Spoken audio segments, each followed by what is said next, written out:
Hello. So today I was just going to do a quick video to show you how you can use a technology option rather than a traditional option to create your personal style spread. So what has happened in the past is that students will create their style spreads, but they just use whatever materials they have available at home. And the materials that they might have available are not representative of their personal style.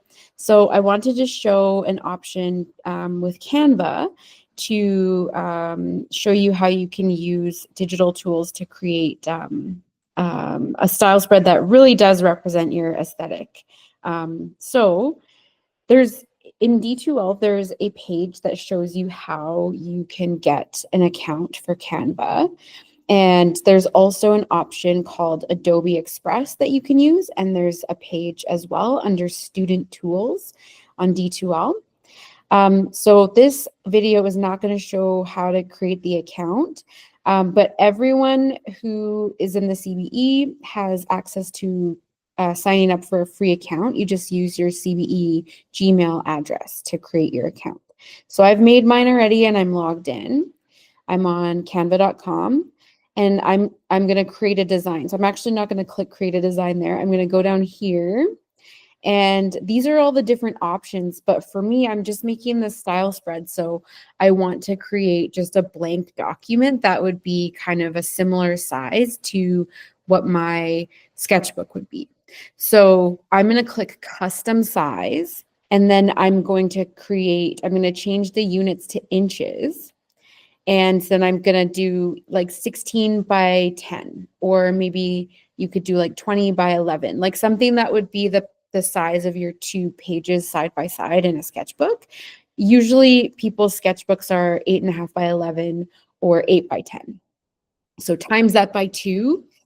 And what I did was I did 16 by 10. So like an 8 by 10 page side by side. So I'm just going to X out of that because I already made my design here. And now I'm going to show you how to add media to your design. So there's a bunch of different options inside of Canva for media that you can use, but it might not be like exactly what you need. So in that case, you can search on Google and find images that would best suit what you're wanting to represent for your aesthetic. So I searched up some artists that were inspiring to me. And so I added them in to my upload. So I searched up the images and saved them. And now I'll just show you how to add things into your design. Okay, so we want to click on the Elements sidebar tool. And this is where we can see a whole bunch of different graphics and stuff like that to choose from. For this, what I suggest is to search terms that would best describe your style.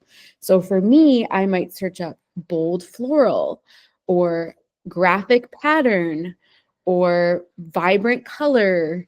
Something like that would work well for me, or like pop art. Or painterly marks or something, right? Like I would think about my artwork and think about the things that inspire me in my work and other artists' work that inspires me. And I would search up that stuff because I want to like basically make a collage that's like my aesthetic all in one page. So I searched up bold floral and this leaf came up. So I'm going to click on that leaf. I want to put that in. That pink color is just like perfect for me. And I do also really like the natural forms that I often do, like leaves or florals in my work. I love bold graphic pattern, and especially like a checkerboard type pattern. I am going to put this in because I often draw kind of like repetitive graphic patterns, like pretty much like these. So I'm going to click them, put them all here. So these will fit well for me. Yours is going to be completely different because it's going to be based on your personal aesthetic. Okay, so this is the preloaded things that are in Canva. Okay, those are under elements. We just search up whatever we think. Bold floral. and then we see what comes up. We can look at graphics, which are like these little images here, or you could search up photos, which will show a photo. Like, let's say you just wanted a photo of a rose or something, right? That's where you'd find it. There's also frames. So frames are, I don't know why there's letters here, but frames are images. They allow you to put an image inside of them. So I'll put a couple of these number ones because they're kind of interesting and show you how to do that. The other option is to go to uploads, and this is where I would upload my files that I found online. So I searched up painterly marks. This is what came up. I love Andy Warhol, very inspirational artist for me. So I've got the Campbell soup cans. I searched up color field painting because like bold, vibrant colors. Andy Warhol again right here. And then I had some uploads down here from some other work I was doing here. I've got my personal own art. And then this piece right here. Love the bold graphic patterns. I can't recall the artist's name that created this right now. Maybe this beautiful texture as well. So these were just images that I uploaded. I found them on Google, saved them onto my computer, and then I clicked on upload files. Oh, my cat is really bothering me right now. Here, come here, bud. Say hello. And say hello to everybody. There you go. Oh, you're getting blurred. Okay, now go. Go. All right. Okay, so I think I have enough media. So now I'm going to try to put it together in a cohesive way. And this is where I can use these like frames that I got. I can crop things. So if you wanted to use the frames, you just drag your image on top of the frame and it just pops right in. Here, let's do the painterly marks. Those can go right there. And then I can push things to the back if I want it to be like a background. So I click on it and then I go to position. And you're probably pretty familiar with this kind of thing if you've done any work with just general photo editing. So I'll make this big color field piece. Whoa. And so cropping, you can crop things. The problem with Canva that we don't have as much with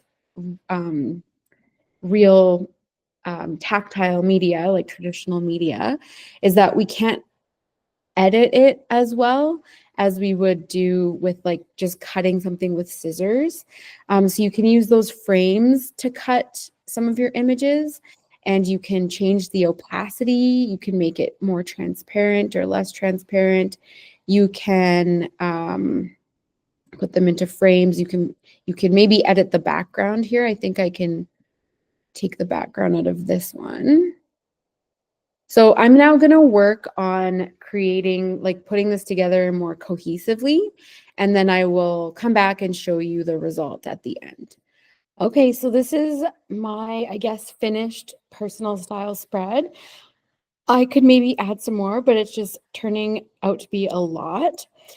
So I do have particular reasons for including all of these elements. I didn't just kind of throw them in randomly. Like I mentioned, pop art is kind of an inspiration for me. I do a lot of screen printing. That's why the halftone images like the eye and the hand there, and the bold graphic patterns, the natural elements like the monstera leaf, the patterns, the vibrant colors, right? So there's a lot of kind of ties back to my personal style that I would be able to defend and reflect on in my my written reflection. So I basically used the different tools in Canva to kind of like change the opacity of different things and to arrange things so they're on top of or behind. And then I also discovered that there's a draw tool. So it's very limited, but you can maybe use the eraser to erase particular areas of elements. Like I was mentioning how we can't really cut things with scissors. And there's limited color choices and limited types of brushes, but you can draw and make marks if you wanted to do that. And then I also found that there is like a scrapbook type of element in Canva. So if you search up just like torn up paper, you can get kind of like more of that actual collage effect if you want. So remember, when you're searching in the elements, you use words that would reflect your personal style. And that way you come up with different elements that you can combine to create your style spread. All right, I hope this helps. I'm really excited. I hope that you get to create something that really does represent your personal aesthetic. Okay, thank you so much for watching.